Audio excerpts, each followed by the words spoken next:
All right, I am opening my dishwasher because I got my glass jars all prepped, washed, ready to go. Did a high heat cycle on them because I am going to be fermenting vegetables, and I'm so excited about it because I've never done it before, so we will see how it goes.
Good afternoon, it is Matilda Cooks, and this is my first experiment with fermentation, and I'm really excited about this. You know, I have watched so many videos over the last few days on how to do this, and actually probably the last week.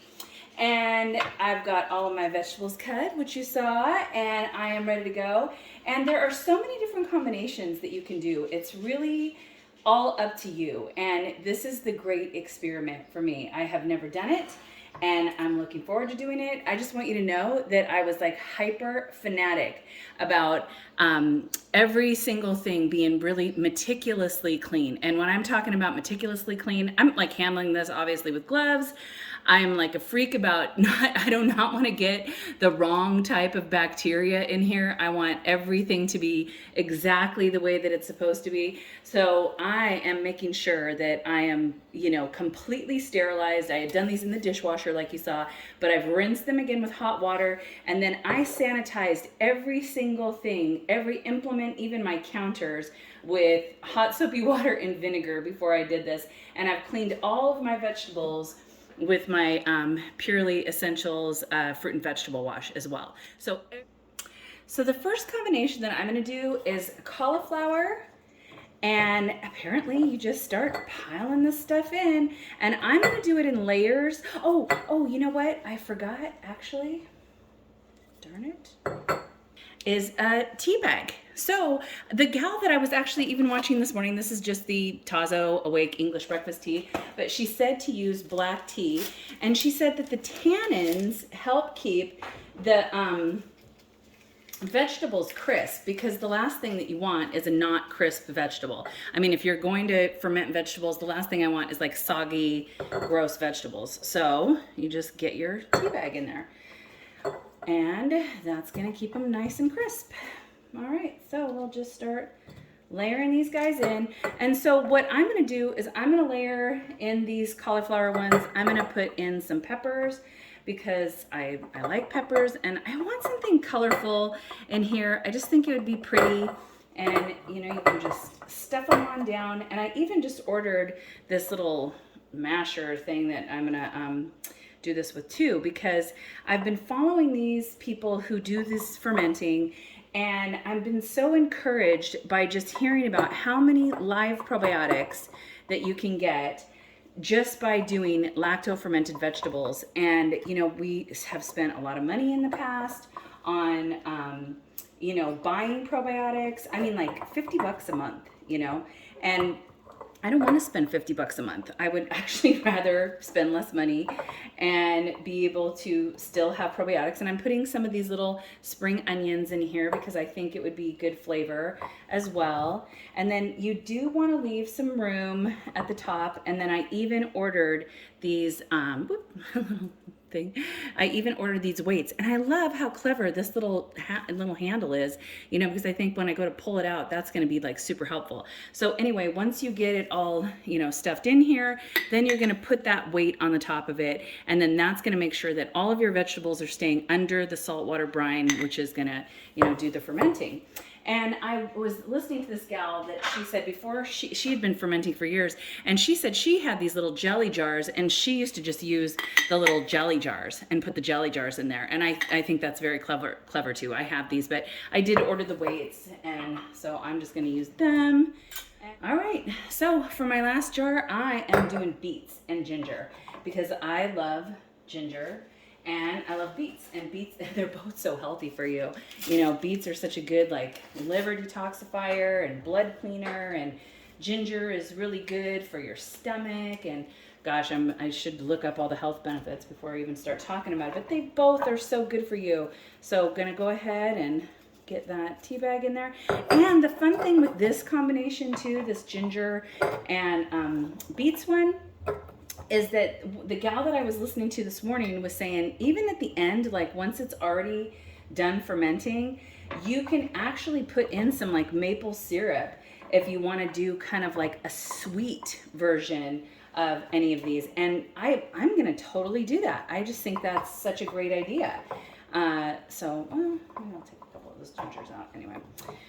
So just keep on pushing these guys in. And because it's my first time of doing this, I had no idea how much to cut up for each jar or anything. This is like seriously really just learning, you know.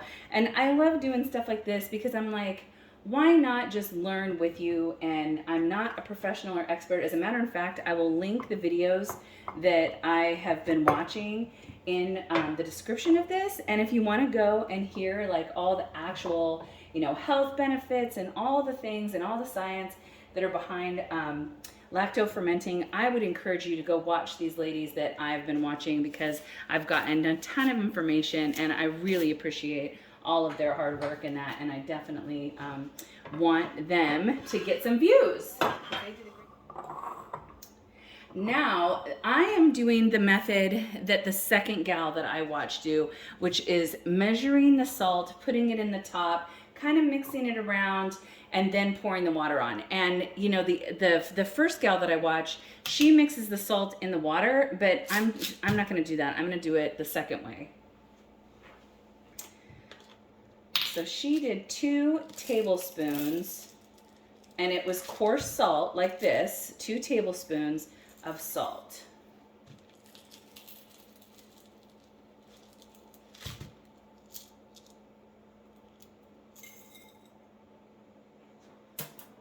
And do that in each one. Okay. And I am using the Kirkland Signature Peak Himalayan is what I'm using.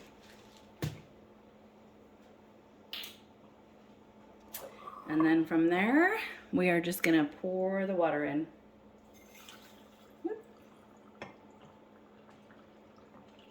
And this is filtered water from our, you know, filtered water thing from our sink, which is like reverse osmosis or something, you know, like it's pretty major. It's like a 6-step thing. I was just like really impressed that, you know, the people that put that in did. I'm so grateful.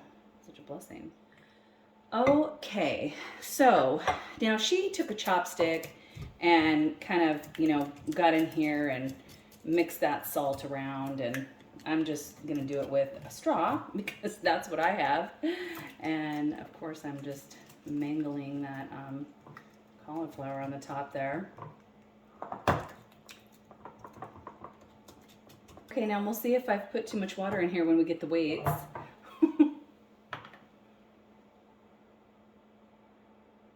Okay, that's not bad. And what I'm gonna do is I got a little cauliflower kind of coming out of the top there.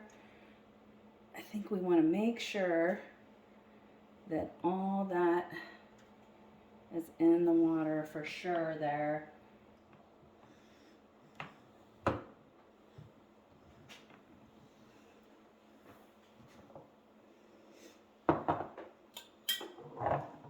So let's just say second time's a charm and trying to start to get this thing in here. Goodness gracious. Oh. I'm almost wondering if I didn't get a little jiggy as far as filling these things. But that seems to have worked out nicely there. Everything's submerged, and I think that's what's important. Okay. And number 3. I am going to be going super, super simple with the way that I'm even, you know, covering these things, because I've seen, you know, people have the little spouts that come up. They call them like pickling somethings or others. Anyway, and then I've seen gals use like coffee filters, and since we don't have that kind of coffee, I can't use a coffee filter. But the whole point is that you've got to be able to let these guys breathe, because during the fermentation process, they're going to bubble up. You know, this whole thing is going to be fermenting, you know, obviously. So it's going to get, I don't want to say carbonated, because I don't know that it's necessarily carbonated, but it is going to produce some bubbling, and the water and the air has to have somewhere to go. So I'm just using a double folded paper towel like that, and that is what that is going to look like.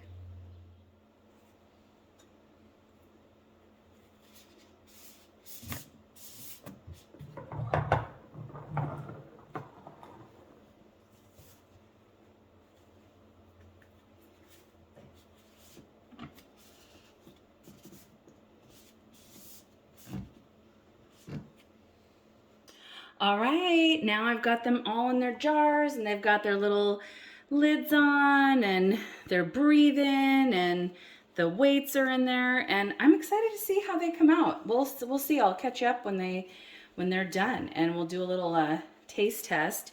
And I am really looking forward to it. You know, the first gal that I followed said that each one of a jar like this can equal 16 jars of a probiotic. And I just think that that's so amazing. And just, especially in the times that we're living in, and, because, Brad is the only one, keeping a roof over our head, I do want to get smarter about the way that I do things. And especially when we're growing our own food, I think it's going to be a really great thing to do to make our own probiotics in this fermented state that is natural and healthy, that your stomach, I'm sure, receives even better than, most probiotics. But anyway, there are really quality ones on the market, which obviously we were buying because they were so expensive. So anyway, I hope you guys give it a try, and I'm looking forward to sharing the results with you. God bless you and have a great day.